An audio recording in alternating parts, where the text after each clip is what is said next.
We all have an idea of what happiness looks like, right? Maybe or maybe not. Now, ask yourself, does that include accomplishing societal expectations? Does your happiness depend on someone else? What if that specific person or materialistic things are removed from your life? Does that mean that you're not happy or satisfied anymore? So when do we find our own inner happiness? Or when do we even look for it? I grew up with the idea of putting others first and leaving my own happiness on the side. Those feelings comes from being oldest with unspoken responsibilities, being a first gen, brown, and female. Oh, did I forget to mention I'm a Muslim too? My Muslim identity labels me as dangerous. And not a lot of people like my existence these days, you know? So all those identities place in expectations of how I should speak, how I should carry myself, and what I should be. I've questioned what I truly want, and it has been mostly about work life. I never fully thought about life aspirations until I started doing Ariel's mini reflection.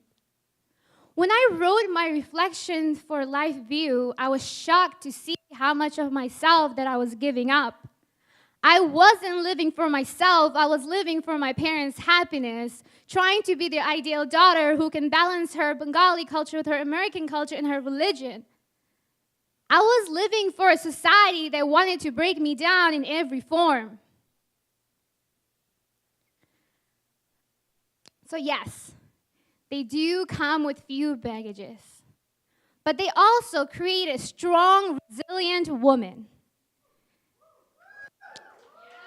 I carry my identities to work, to public transportations, uninvited spaces, classrooms, and home.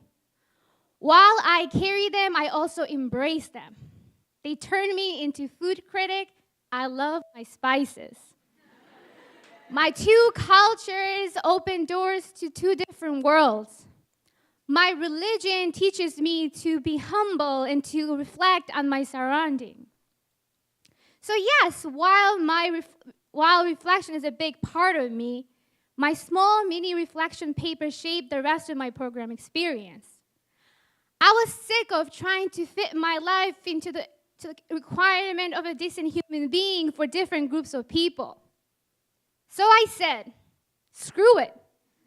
I don't owe anything to anyone except for myself. I realized that I was trying to control and hold on to the things that I believed that are going to complete my happiness.